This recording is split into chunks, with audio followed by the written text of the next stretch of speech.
Statues come to life. It started on my third night as the new security guard at the museum, when I noticed something peculiar about the statues in the Renaissance wing.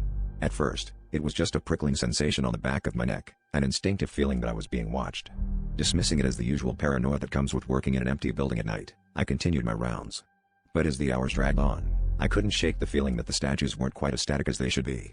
Each time I passed by, it seemed as if they'd shifted ever so slightly, their eyes locked onto mine with an intensity that made my skin crawl.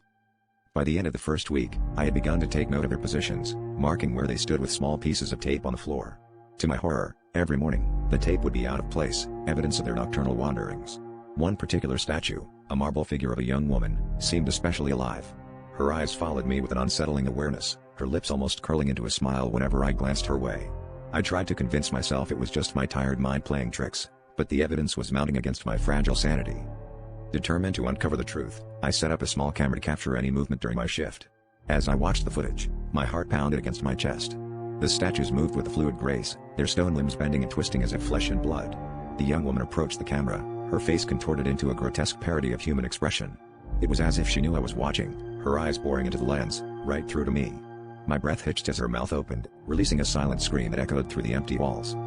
The final night of my employment came sooner than expected.